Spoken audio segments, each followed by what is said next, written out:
Good afternoon, everyone. It's time to kick off our session, and I'd love to welcome you to our masterclass, The Learning Team of the Future. My name is Fonda Chang.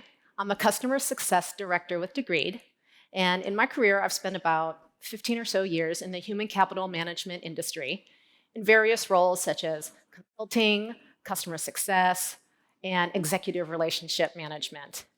It is my pleasure to have this opportunity today to lead this masterclass and to also work with our incredible panelists, Peter Fox and Holly Travis. Peter comes to us from Citi, and Holly comes to us from Intel. Now, the format of our session today is going to be relatively straightforward. We'll take a few minutes to get to know Peter and Holly, and Peter is going to share some recent research that has come out of Citi. And then Holly is going to, well, you'll hear some of the themes of that research as she shares with us how Intel is transforming and looking at the way the learning ecosystem is currently, and then transforming it to form its learning team of the future. Then we're going to switch gears a bit and put the audience in the driving seat, because I know you'll have plenty of questions for our panelists. And because of that, let's continue moving forward and get to meet them. And first, we're going to start with Holly. Holly's tenure at Intel spans 3 careers and 23 total years. Her many talents are evident in the diverse roles that she's had during this time, which include data architect, program manager, and also business development manager. In Holly's current role, she leads the strategy and enablement organization for the exponential learning team and heads up many learning functions. And when Holly's not at work, you might be able to find her on the golf course or nerding out on some puzzles. She also loves spending time with her family, which includes a 9-year-old dachshund she still considers a puppy. Welcome, Holly. Thank you. Now, I have to ask, because you have such breadth of experience at Intel, what unexpected learning challenge do you feel we're going to see in the near future that many of us in our roles are going to have to tackle? Well, I think as we look at the learning ecosystem, we're going to learn a lot today about the trends and the research and the momentum we've gotten, the gift from the pandemic in terms of really speeding along the digital learning ecosystem. Yet I think we still have to consider the learner, and are they willing to go with us? And are we really looking at the change management plans that are necessary to continue that momentum once they get back into the office again and are back in the classroom? And how do we continue that change management on an ongoing basis to make sure that we're meeting the learners where they are, but also moving our agenda forward in terms of bringing more learning and scale to our industry? Sounds great. Thank you for that. We can't wait to hear more from you, but now let's meet Peter Fox.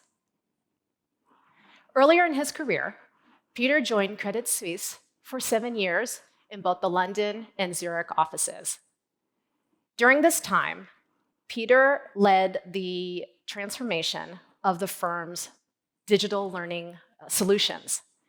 And in 2017, he moved to Citi in its New York headquarters to lead the global digital learning, I knew I was going to get this one wrong, the global digital learning and talent technology functions. And in his current role, he leads a team to transform the way that Citi delivers personalized learning and performance, leveraging innovative technologies. And in more recent news for Peter, he became a newlywed 2 months ago. Congrats. He got married in style at the Little White Chapel in Las Vegas. And because of ongoing COVID restrictions, his immediate family in Australia has yet to see his new wife. So, welcome, Peter.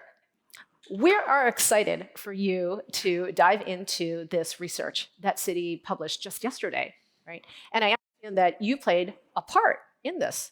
So tell us, how did you get interested or how did you start getting involved in global education research? Yeah, absolutely. So thank you for having me. And Holly, thank you for letting me join on to your session in the last couple of days, because this research did actually just drop yesterday. So there's been a couple of last minute changes here. Citi have a GPS team, which stands for Global Perspectives and Solutions, and they publish reports on all topics that may be affecting the global marketplace. And one of the topics that they've now produced, this is the fourth report on, pertains to education. So in our role, in my role, and in my boss's role, the Chief Learning Officer, we were invited to contribute and include in this research some of the Citi perspectives, in addition to all the survey work that the GPS team do. But all of this is publicly available as well, so we'll fly through some of that today. All right. Well, you've teed yourself up perfectly. So I am going to hand over the clicker and the floor to you. Okay, perfect. Thank you very much. So this is the Education Lessons for Life GPS report. You can, when we load this up later on, we'll put the URL, but it's Citi, as in CITI, velocity.com. So citivelocity.com/Citi GPS. And that's the public site where we publish all research papers. And because this one dropped yesterday, it's the first one you'll see on there when you go on there. This is an 80-page report. In today, I've just included a couple of slides of the headlines. You'll see me going through the slides pretty quickly. The idea is I'm not going to be able to condense all of this research into just a few minutes of speaking. So it was more to whet the appetite and then dig a little bit deeper on the things that relate specifically to Citi. So today I'll quickly fly through this report, mention what the past research is that we've done to build up to that, some slides of the key findings around what came out of this enterprise L&D one, and a quick single slide, but a few explanations around what our Citi learning perspective is and how we're tackling some of the challenges that are out there right now. So, Citi GPS. Story so far. The original study that they did was called Education Back to Basics. I think it's about 4 years old now. Again, all these things are available up there. I know you can't see these graphs. I know people can't read them on the screens that are out there. Obviously, in the publications, you can dive much deeper in and get right into the detail of it. That was the first education report. We then did an Education Power to the People report, which surveyed over 2,500 people. I think this one was about 2019.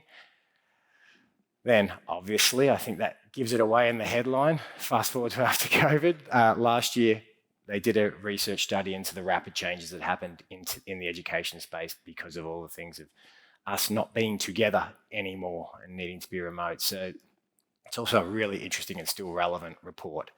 And then this one that we have just dropped, Lessons for Life, Why Enterprise L&D is the Next Frontier in Global Education.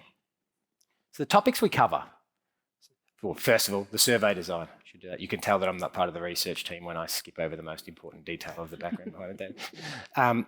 305 respondents, countries, multiple countries around the world. I think there's like 6 big locations there in those wedges, and then it gets into some more detail underneath. But we tried to get a cross-section of some of the world's biggest companies and also right through to some smaller companies. So they do not over-index in one place. They really try to keep this an evenly balanced analysis. And some of the slides, so there's about 25 different things that they dive into. I think I've got 5 included in here. And I called them out because they're trends that we really do feel. We feel at Citi. I know that I speak to a lot of my peers, come to events like this, and they're trends that tend to be popping up everywhere. The skill gap is real. 80% of the respondents agreed that that is a major, major challenge for people right now.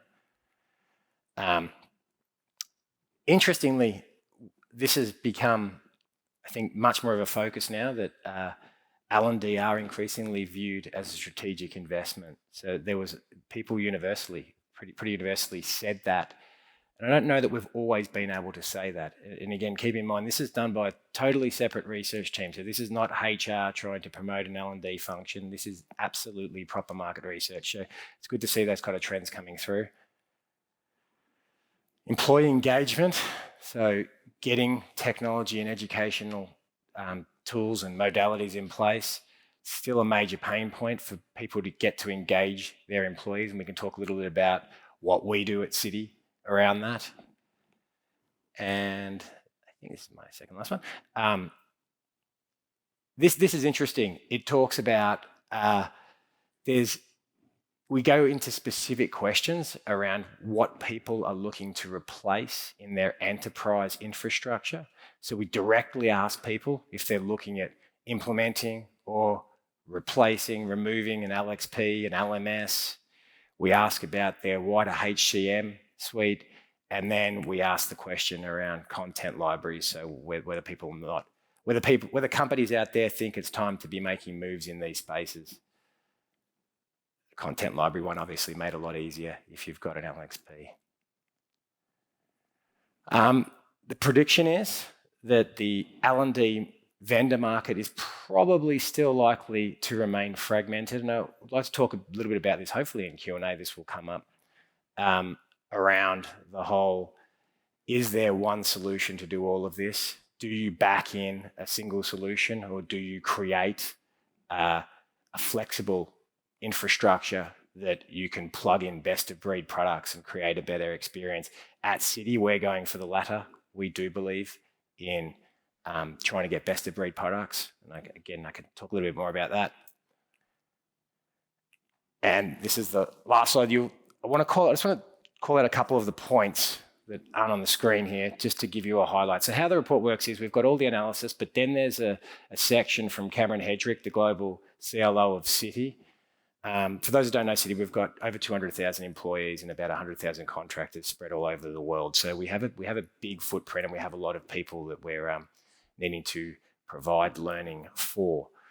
The challenges that Cameron lists out and explains how we're attacking them in this order within the report is we've created this Citi skills blueprint. Again, I don't know how well you're going to see it on the slide in the publication. It's really, really clear and easy to follow, which talks about how we need to build up and manage skills and the value that we believe that's going to add to the organization when we do this effectively. We are on this journey. We are not out here saying that we've absolutely nailed this yet. We haven't.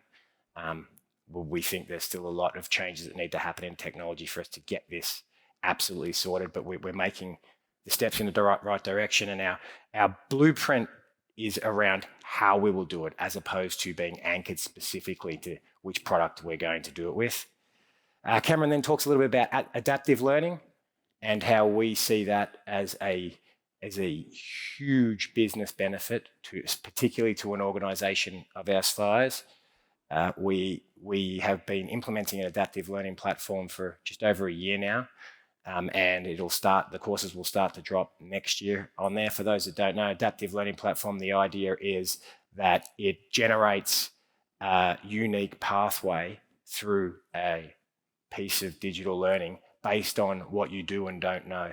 So the platform that we're implementing uses confidence-based assessment. So instead of just asking me a multiple choice question and making me answer it and clicking next, and it also makes the person, the learner, say how confident they are in their answer. And then it brings those two data points together to help us identify people that are unconsciously incompetent. So the people that think they know but don't know. And when you think about what L&D function can do for an organization, we often get told, oh, this is a problem, training needs to fix it.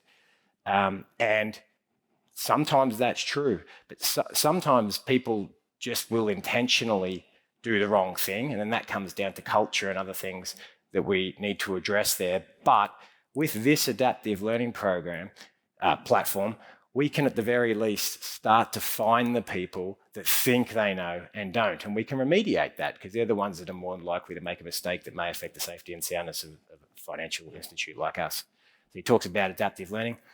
And then Cameron has included the way we've, I don't want to say we've changed our direction, but the way we've stood back as a learning function at Citi since COVID hit is to really think about the modalities that learning is going to started to take place or has always taken place. And we've got we've clumped them into 6 areas, and none of these should be new to anyone, but I don't know that anyone's consciously doing what we're now trying to call out and do. And that is to think about the learning initiative from is it going to be approximate learning, as in proximate, not proximate learning experience, or is it a distance learning experience? Because now we're in this situation where we might have half the people in the classroom and half the people zooming into the meeting. And that creates a different dynamic. It's not just a straight webinar. It's not just a straight in the classroom. So we talk about proximate and distant. We talk about individual learning versus cohort-based learning, and think about what's going to fit best in there, and then obviously synchronous and asynchronous. And we're really looking at everything we do through those 6 lenses and working out how we can combine them to provide the most optimal experiences. And then in my section, I talk about how I believe that the corporate learning landscape is evolving very, very fast. The research report talks about the trends and the enormous amount of money that's going into this space right now. But I talk about us needing to try and stay as agile for these opportunities as we can. And that kind of anchors back a little bit to around best of breed versus going all in on one, because I think that there's creating an environment where you can swap out and always make sure you're leveraging the best technology that comes out there. We believe that is a better approach. It's going to give us more of a competitive advantage taking it that way. So I talk a little about that. And then I talk about something that I don't really know exists exactly yet, but we talk about skills assessments and having a way of bringing various skills assessments in. And I think the paragraph that I put in there is something to the effect of the LXP, with Degreed in particular, sort of created this space where the LXP becomes the aggregator of content, and it's allowed us to swap out content, making sure that we've always got the most dynamic content. We can get rid of a vendor and go to a smaller vendor, or you don't have to just be going in on someone that's got all these courses. You can be much more selective about what you get. But for assessments, that doesn't exist. So if one of our developers or someone wants to be assessed on their ability of, pick anything, Python, everyone always says Python. So let's say they do an assessment in Pluralsight on Python, and then they go and do an assessment on Coursera in Python. Where does that data go? Where does it come together there right now? And how do we know to make sure that the value of one is weighted evenly against the other? So it's essentially solving this problem of allowing us to go to Korn Ferry, bring their assessments in, and go to another assessment and bring it together and have that all aggregated in a way that I think is one of our biggest challenges right now. We haven't found a single product that can do that. I think that's something that needs to happen, because I think that to supercharge your learning experiences, we have to get way better at leveraging the data that comes out of doing true assessments against skills. And so we know we've got to try and close that loop. And part of that's in Cameron's graphic, part of it's in what I describe, and how we come back to best of breed versus single solutions. So that was actually what the report is on. As I said, it's an 80-page report. There's just a disclaimer. Publicly available. You can get on there. You don't have to, I don't think you even have to sign up and give over your details. You can just pull it down. And I'd encourage people to take a look, and feel free to reach out to me if you disagree, or if there's different perspectives, or if we've got some blind spots that we haven't seen that you think might be useful to us. And that's not an open invitation for every vendor in the world to contact me, but if there are people out there, that'd be good. With that, I'll pass over. Awesome. We'll have questions after. I should have said we'll have questions after this section. Great. Well, thank you, Peter. And based on all the research that I've seen that you share with me in advance of this, and just hearing what you shared, I think our findings are very similar in terms of the learning ecosystem shift that we are seeing. This from to environment, right? Where everything's digital first, it's on demand, the learner is in the driver's seat, right? And we know we want to take the industry there. We want to bring learning to them in the moment of need. Right. And we want to be able to create an ecosystem that enables that. And I think with the pandemic, like I mentioned earlier, it gave us this gift where that momentum has just really sped up in terms of this transition. And so, and we thought, as we looked at these trends, what do we do with this information? How do we use this information to help inform how we invest in the learning organization of the future? Because we believe that the organization we have today isn't going to get us to where we need to go tomorrow. And so we have to be using these learning trends to help inform how we invest in our future. And so with that, we also have to take not just the trends, but where is the business going? What are the business goals? How do we find the sweet spot between the trends and the business goals so that they can be met through all the learning capabilities that we can bring to bear? So what my staff decided to do was to take a look at some of these trends that we felt were really important. These, we took 8 different what we call learning vectors, and we split them up. We all went and did some very deep research around, what are the trends in these spaces? How is learning changing? And then after we had a lot of really great discussion about it, we said, well, where are we today on these trends, right? Where do we sit and where do we want to go? And again, it's not as fast as the trend might be moving, but it's where does the trend marry up with the business goals, right, to create that big opportunity for us to move the ecosystem forward. And so we mapped them out for each one of these 8 vectors, and we socialized it. We got more perspectives. I think one of the key things that we found through doing this analysis is it opens up a bigger discussion. Right. Because the answer is, well, it depends. It depends if you're talking about your executive audience or you're talking about your manager audience or just your general employee audience or maybe even breaking non-technical and technical, depending. So it always depends maybe how quickly you might move to one of these trends and how quickly you want to chase them. And so it may be a bit of a fragmented strategy, at least initially. So what we did with this trend information and where we believe we want to go, we wanted that to inform how we invest. So how does that change what we do next year in 2022? And what does it do to us in 2025? Where do we need to go and how fast do we need to move? And so in terms of the organization that I run, these are kind of the 6 main kind of investment areas that I'm accountable for and that I care about. And we need to be thinking about in terms of those trends. The first one, which I think is very obvious to all of us, that's why we're all here, is the tech infrastructure and investments that we're making. And you brought it up, Peter, about adaptive learning being a really cool new capability that we're seeing in the ecosystem. There's lots of capabilities that are cutting edge, immersive learning has tons of new capabilities. And so one of the big key investments that we made back in Q1 is we invested in hiring a learning innovation pipeline research function where they're out just constantly researching the environment, doing pulses, working with different vendors who bring these capabilities to bear, and then doing very quick trials. 7-day trial on a capability with maybe 25 users across the enterprise, getting feedback to say, do we move to the next level of investment? Do we decide to do a 2-month trial with maybe 10 business units on that platform? And then once we prove out those trials, then we decide, do we want to do the actual enterprise investment where we do the single sign-on, we work with IT, we do the big license contract. But by putting this innovation pipeline into place, now we get to test myriads of things that we would have never put into our investment basket because we would just pick one thing and go big on it. So this allows us to test out a lot of things, fail, learn fast, and move towards the things that are really successful and make those investments richer than they have in the past.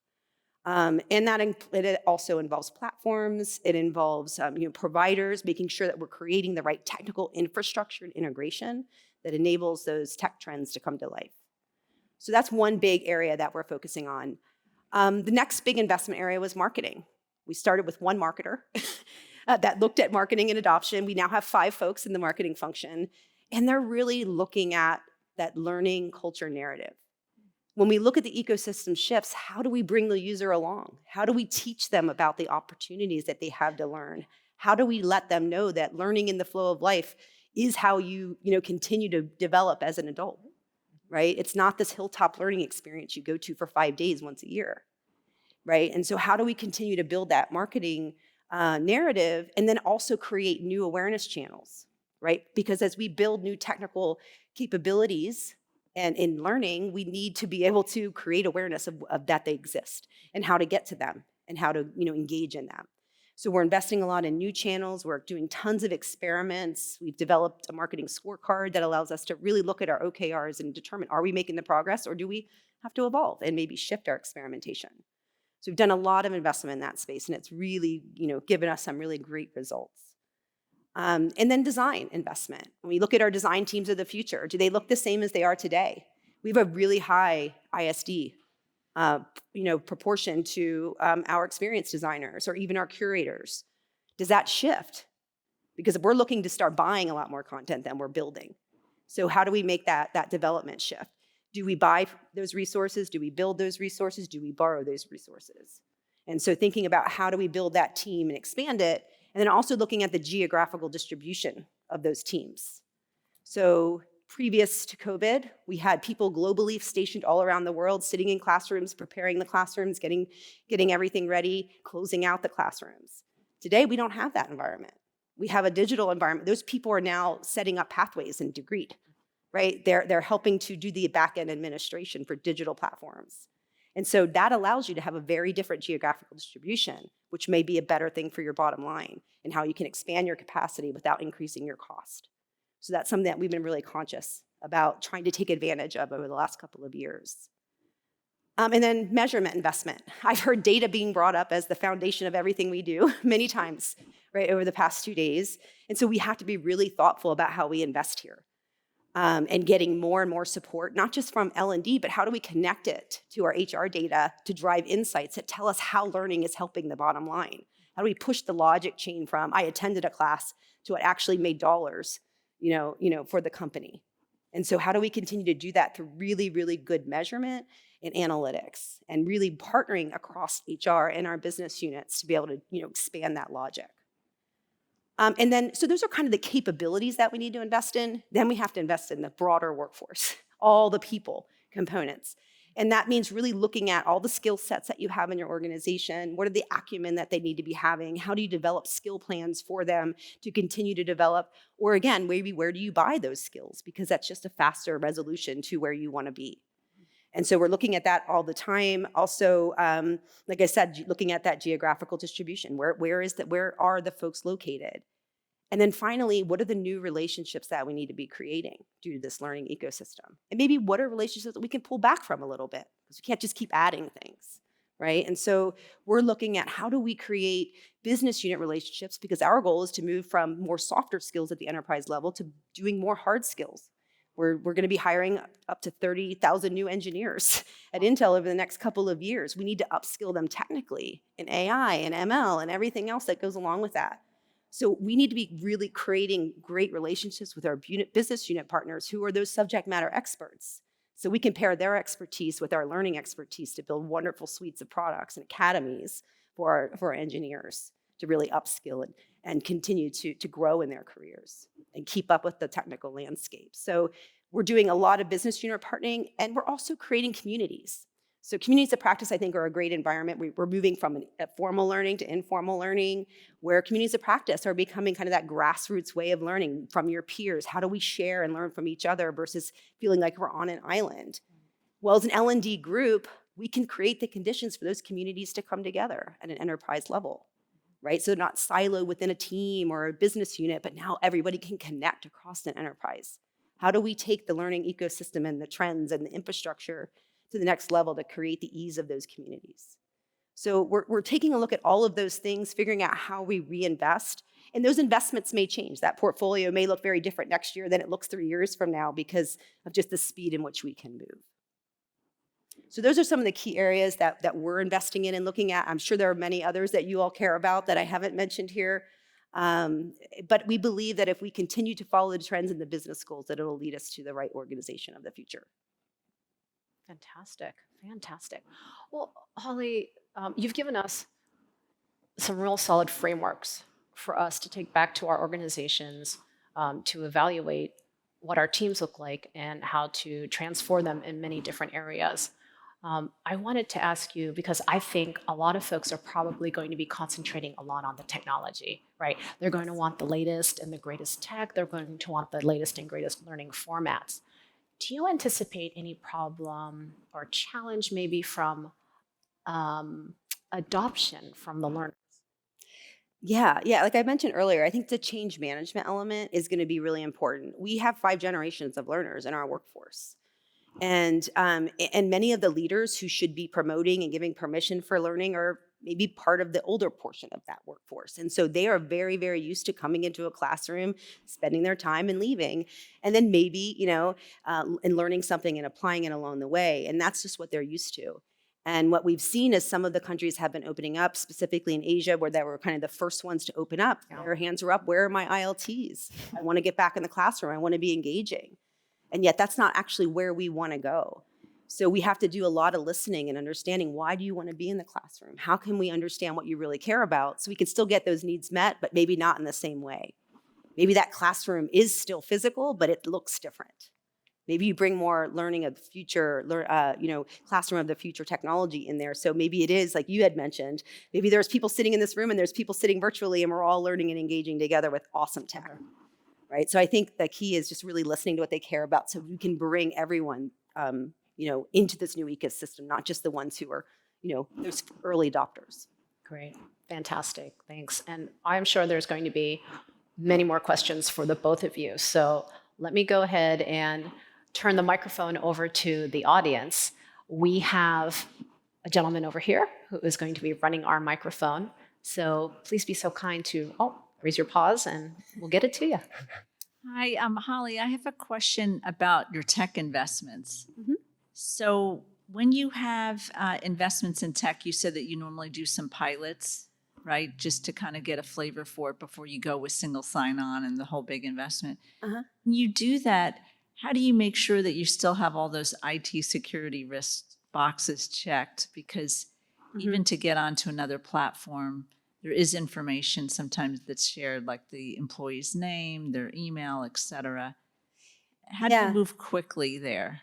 Yeah, so with the early trials, what we've been doing is trying to avoid where we have to bring them into our major ecosystems, and under the privacy rules of those systems. But for example, we're doing a trial right now with learning nudges, but we're just doing it through your access on your phone. So you're creating permission for us to do that as a contract before you sign up for that pilot. So the privacy needs are still being met, but yet it's not being brought in through our Intel ecosystem, but we can just quickly trial it just by using it on our phones, and people just buy into the contract of that privacy component. And each one of the capabilities may be a little different around privacy. It just depends on how, the technology and what they look like, but we try to find easy ways to get really quick insight about the capability before we try to make any of those major investments, because IT gets really frazzled when we start doing those types of things. So IT is in tow with us through the whole trial process.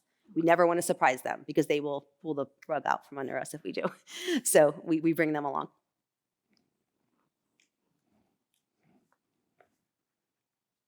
All right. I know there's got to be curious minds out there. There we go.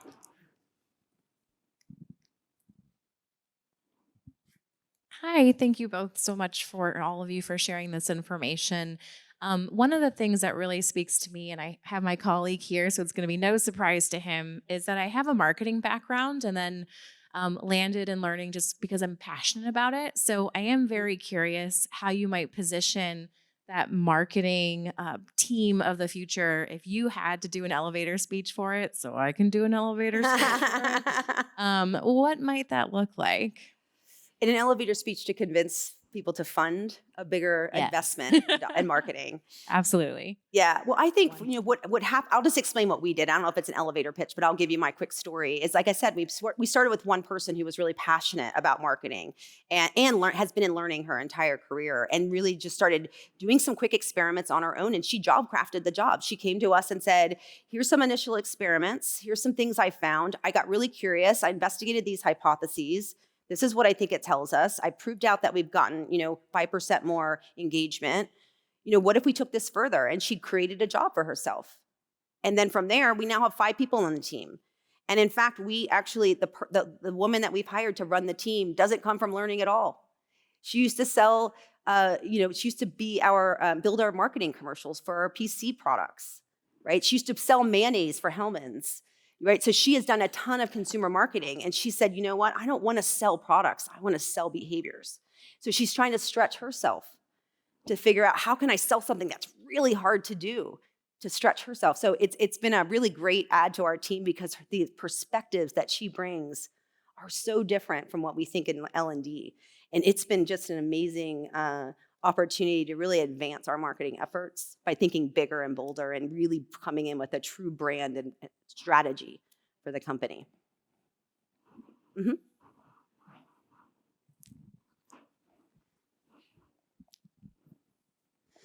Glare from that light is something else. How's it going? Thank you for this. This is I think this is the session that brought me to the entire conference. So I really appreciate all the insights. Wow. You talked a lot about different categories of investments. You mentioned L&D is becoming much more accepted as a strategic investment. How much of that is investing in the L&D team and the technology, and how much of that is actually investing in the people that you want to be more engaged with the learning process? And I would imagine this might resonate with others. The biggest obstacle we're finding is not the L&D team, the technology, the content. It's everybody's really busy and nobody has the time. And the biggest hurdle we have is, how do we invest dollars and hours for people to charge their time to, and give them a safe space to stop doing their day job so that they can dedicate time to learning, as opposed to just, hey, we bought you a subscription to something, go knock yourself out on nights and weekends. Peter, do you want to Yeah, pick that one off? we have a few different answers depending on where in the organization you are. We have, obviously, we do allowances for people to go and undertake formal training externally, like at universities and whatnot. But that's only to a certain level in the bank. So that's capped at a certain fee level that are able to get that. It gets harder the further up in the organization that we go to get stickiness on some of these learning initiatives that we do. That's where we take a lot of time to really analyze all of the things that we're investing in. So all of the libraries, all of the different classes, everything that we run, we really do a lot of follow-up on how much people are looking for, how much they're using them, how much they're engaging. And what we tend to do is, for the bigger time investments in programs, we find that the cohort-based approach is the thing that seems to work best.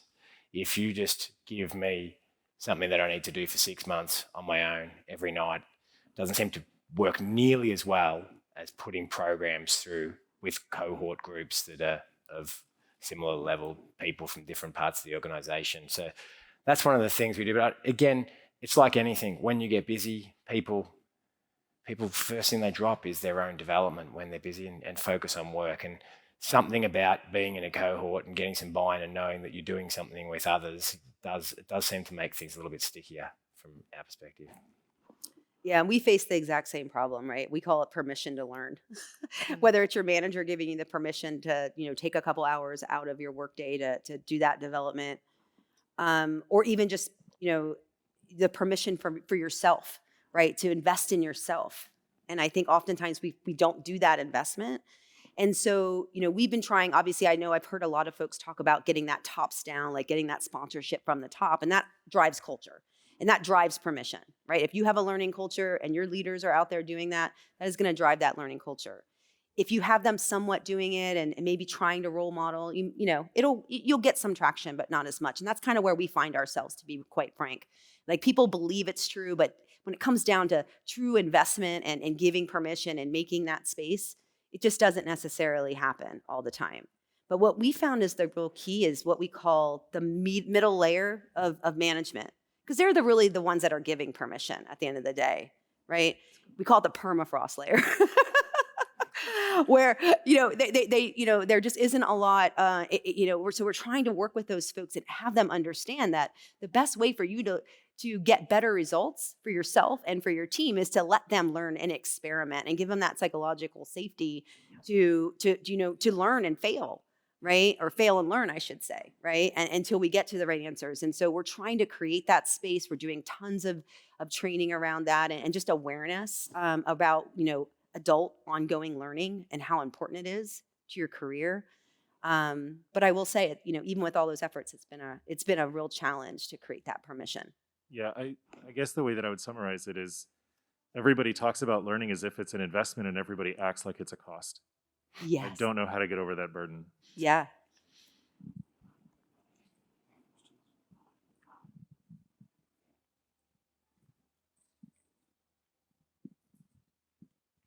Hi, thank you both. I don't know if you can see me. Peter, it's Tess from Athena. We met last week on Zoom, so nice to see you in person. As a startup that is a content training provider, I'd be curious to hear, when you are evaluating outsourced content, how do you strike the right balance between something that's scalable and potentially off the shelf, but also is tailored and serves the needs of whatever purpose that training is, and then what type of investment do you need from your team on an ongoing basis to customize that in partnership with a content provider? I'll have the first go at that one. Nice to see you, Tess. Even though I can't really see that far, I've got my glasses on. But we tend to go for, we will tend to outsource to content. We will outsource content typically for a couple of reasons. One is if it is a generic skill set in some way, and I don't use generic in a demeaning way. I just mean that other people all have the same kind of requirement on how to learn it. That's one thing. And the other time where we tend to outsource our content is if the content is really dynamic. So by that, I mean there might be laws that change from a state-to-state basis each year, and we really don't want to have to look after the overhead of constantly having to check what the latest New York law is versus California law. So we make the decisions based on that. Now, if it's something that's city proprietary, then we tend not to outsource. We tend to build, and we do a combination of builds. We have some preferred vendors for doing external, but we are getting more and more into developing in-house. And this question didn't really come up, but it's a little bit around, we're having to, my team spend a lot of energy with all this new technology and modalities, constantly reskilling our L&D colleagues. Some of the actual practical things we do is we do a 2 weekly dive. So we have an excellent collaborate page, like really dynamic page that everyone can go to, where every information, all our tools are there, from how to use it, why you would use it, where it would go. So that gets some people. Not everyone goes there. We do push emails to the learning professional community. And that's not just people working in City Learning. I think it goes to about 4,000 people around the bag that touch learning initiatives. We do monthly deep dives, 1 hour, record everything, collaborative sessions on a particular topic or platform.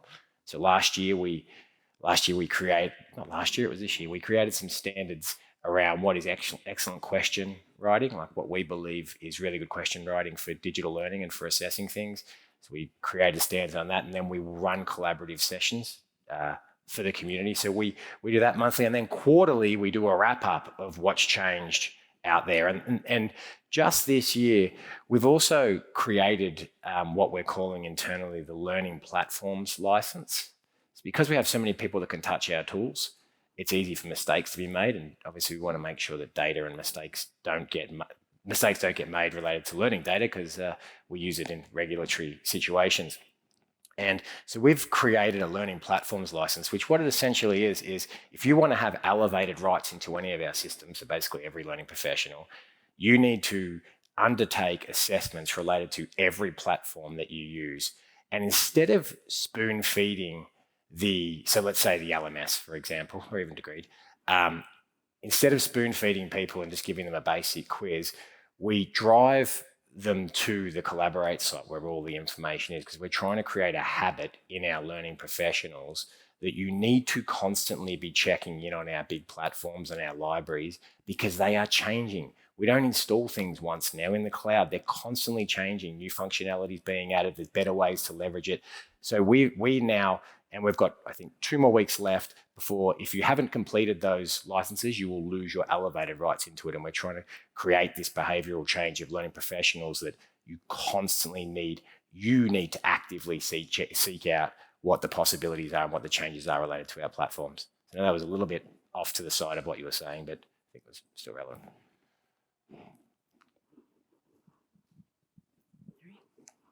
Another hand up in the middle. Thank you very much. Very interesting session. And I have a question as a follow-up to your answer a little bit. I want to ask you about the skills you're developing in your teams. Like, we spoke about the skills for learners. We spoke about the competences you're investing in. But what about the people in the L&D in your teams? What's the gap? What are you focused on? All right, I'll start. Data. It's not a strong muscle in our L&D organization, right? They like anecdotes. They like the water cooler fodder, right? Like, this is what I'm hearing about my solutions and what's working. And data just hasn't been a language that we've used historically very well. And so as we invest on building out a measurement and data capability and function, we also have to build the muscle of the entire organization. And so earlier this year, we did a 6-month data whiz campaign. We shared with them our learning records repository, which brings together all of our data, degree included, slices and dices it in every way possible that you would want to understand. We showed them how to use the dashboards. We showed them how to, we had a contest to teach them how to get curious, like how to create a hypothesis based on some of the curious things that you're finding in this learning records repository. And just trying to drive people out there to start looking at it and figuring out how does this apply to what I do in my job every day and what can I learn from the data. And then we also then as a group went through a people analytics course together with Burson and in one large cohort where we learn from each other in our different functions, why people analytics is important to what we do and how we can bring that into what we do. And I'll tell you, even after that 6-month effort, we're still struggling to really build that muscle. I'll just be very honest. It takes a lot of attention, a lot of very deliberate focus. And just like with learners, sometimes some people are easier to bring along than others. And so we have to just continuously be bringing that data posturing to the forefront and expecting it of our teams to be using that to inform our work. For us, that's the biggest challenge. I don't know if you're... You could have been answering for City there. That was, yeah, we have the exact same challenge. One of the other things we're doing in trying to close some of these gaps within the learning community, learning professional community, is we've also in-house developed some, what we're calling the D4 programs. So these are cohort-based learning where you bring in various people that are doing learning roles. It could be from compliance, it could be from HR, it could be from wherever. And we do two things. We have built out degree pathways related to best practices. So the two D4 programs that we've got is one's D4 VILT, so designing for delivering virtual learning, the actual classroom live stream. What are the best practices around that? So we put people through that. They go in groups and do over a 6-week period, do a module a week and get together and talk through, and then they peer review each other around what would have made a better session. And the other one that we're about to launch in January that we've spent the last 8 months working on is Design for Digital Learning. And a lot of that is around what is a really good digital learning experience? How do we break some of the old habits that, hey, this is a compliance course, so it needs to have 60 screens and all these legal words need to be on it. And we're actively engaging with those teams, and we're doing to ourselves, to our own communities, cohort-based learning to try and get better and learn off each other around what are good design practices, as opposed to how do you use the tools, which we cover in our other sessions. So we are investing pretty heavily in the learning community. We haven't even launched adaptive learning yet, and that's going to be a really, really difficult thing to be successful at for a couple of reasons. One, the way you design for adaptive learning is very, very different. You really do have to understand what your learning objectives are and stick to them. Otherwise, people are going to be wasting time and getting caught in loops. That's number one. And secondly, and this is just a prediction because it hasn't gone out there yet, shock horror, the linear digital learning experience, maybe everyone doesn't always pay as much attention when they've got so many courses coming through and they just try to get through it as quickly as they can. I have no doubt that when we drop this to the 200,000 people at City next year, that there'll be people saying, I can't get through this. Well, why did this take me so long to get through it? Because they won't realize that you really have to engage and read the questions and follow the content. And if you do that and you're competent, this will be a much faster, better experience than anything you've done. But we're going to have to do a lot of learner awareness when we launch the first courses like this to let people know what the system's doing and why it is worth your while to pay attention and get it right to avoid getting into long learning loops.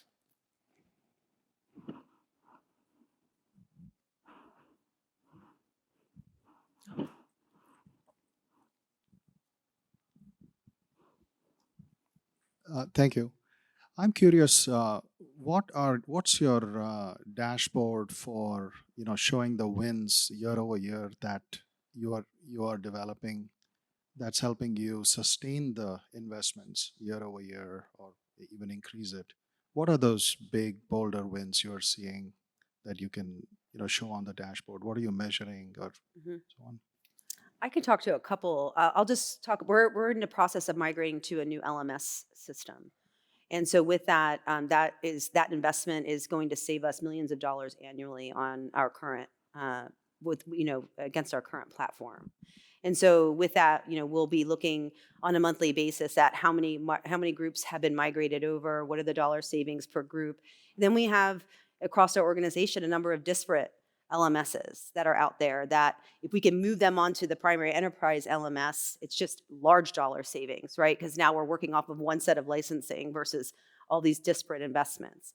And so we're also looking at the opportunities roadmap there and constantly monitoring how can we, evaluate the requirements of these disparate solutions against our enterprise solution and think about that opportunities roadmap and shifting them over for even more dollar savings. And I think just alone between those two things, we're talking about upwards of $10 to $20 million in wins just from making that technical shift. So we'll obviously, at the most simple level, we do dashboards on consumption, obviously, and I know how that can be kind of meaningless. But if something's not being used at all, then clearly we'll look to swap it out. But it depends on where you are in our organization. So, for example, if you work in a consumer bank call center here, we actually tie your learning metrics, and then that team actually then link the NPS customer data back to the learners, both before and after they've gone through a learning experience. So where they are, their dashboards are so detailed.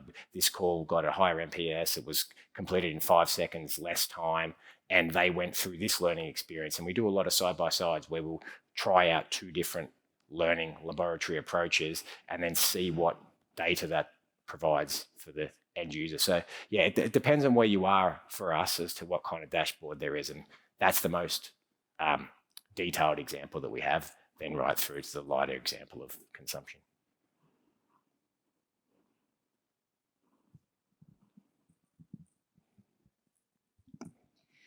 It was a great question before about how do you market internally to get the excitement from the L&D community, and there's great work that you're both doing in that space. What are some of the best practices that you're doing to market to the end user? I mean, it's not just if you build it, they will come, and certainly there's certain learning that is compliance oriented, and so they have to go through there. But when we're talking about pivoting to this skills-based language in terms of talking about capabilities and what you're expecting your learners to accomplish and the learning materials that you're putting forward, how are you leveraging your learning practices to be able to market to the end users so that they're going to consume what it is that you're putting forward? New learning and adaptive learning is a great example in terms of get ready because this is not your father's L&D. So yes, Right. But how do you use those kind of same marketing muscle to be able to reach out to all of the constituents? Okay, I can start. I mean, I think historically we've kind of tried to sell, I'll just use that word, sell our products through our business HR arm, right? Where they're kind of the forefront of the relationship with the business. And oftentimes we found that, it falls short, right? Because they aren't obviously as aware of the benefits of the program. Maybe they don't understand what's in it for me, right? In terms of how to sell it to the audience. And so that's the big but what we're doing with our new marketing and adoption organization is going direct to the end user. So everything that we're doing does not pass through the leaders. It doesn't pass through, it really just goes direct to the user. So we're looking at all kinds of new channels. How can we get direct to them based on where they are? Like we talked about habit stacking earlier this morning. Where do they go visit already to go to look at the stock price or look at, the latest news? Well, let's put the learning solutions right next to that, right? Let's make sure that we're constantly getting making them aware of what's available, why it's important, sharing learning information with them and how it can help them in their career, especially during the Great Resignation, right? And how can we use some of these things happening in our ecosystem to really start marrying learning and explaining why it's important to the direct end user?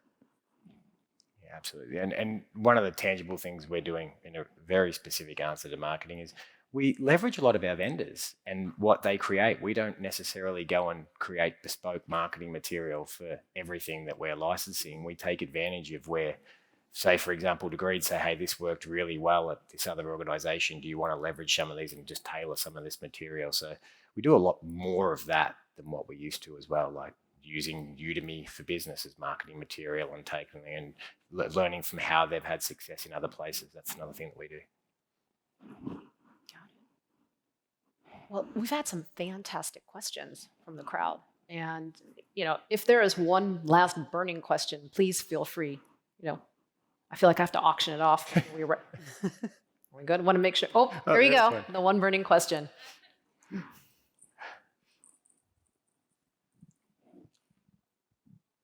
Hi, I've been wondering lately, what is the role of a learning experience designer, and how are you thinking of that differently than your instructional designers? And the way I've been trying to chew on it, and if anyone here is from Disney, please let me know, is like we want to create a Disney experience where you smell the smells, you hear the sounds, you experience Disney.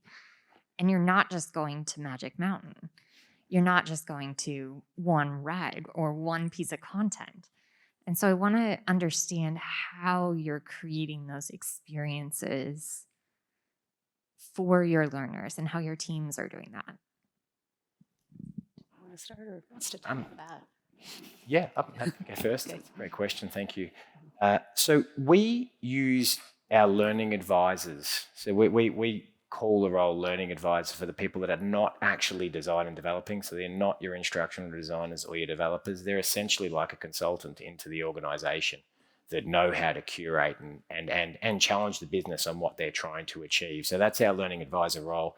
And we also, unsurprisingly, have programs and cohorts that we take those learning advisors through. So they get broken up to share their best practices and what's working well. It's probably grown a lot more in the last couple of years under our CLO to really just try and foster the community internally of learning advisors to help them learn from each other.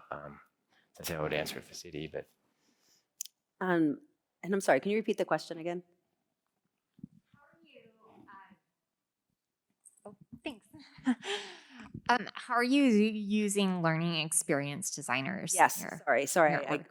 Yeah, so the learner experience design function that we have is separate from ISD in a couple of ways. I would say the first area is we really leverage them up front in terms of the design thinking. So before we even charter a learning solution, we want to make sure we're solving the right problems. So our normal process would be that our experienced designers would walk a team of people through a design thinking experiment, maybe over a couple of days, to understand, what are we solving the right problem, and what is the prototype that says that we're creating value, and then bringing customers in to kind of give some feedback to that. So that's kind of the starting point for the experienced designers and the value that they add. But once we go through that process, we take the personas that we generate within that design thinking, and we continue to build them out and understand as we're designing the product or even a suite of solutions where we're connecting solutions through an experience. So they'll do that journey mapping. They'll help us measure and monitor and evaluate and do like the focus groups to understand as we're doing that, what is this experience like? It's not just what is the learning and in the solution itself, but how is it connected together? What's that tissue, right? That connective tissue. And is that creating an environment and the conditions for me to learn and to activate what I'm learning? And so that's really where they're focusing. Now they partner extremely well with our instructional designers and the other parts of the design team, but that's their unique role in our organization and how we've kind of configured them. Great. Well, folks, I am so sad to say that it's time to wrap up. So I believe everyone's going to be leaving with some really thought-provoking information to take back to their learning teams. And I want to thank all of you. This has been a really great session. You've had some incredibly great questions. And a big thanks to Holly and Peter for being our panelists. Thank you so much. thank you. Thank you.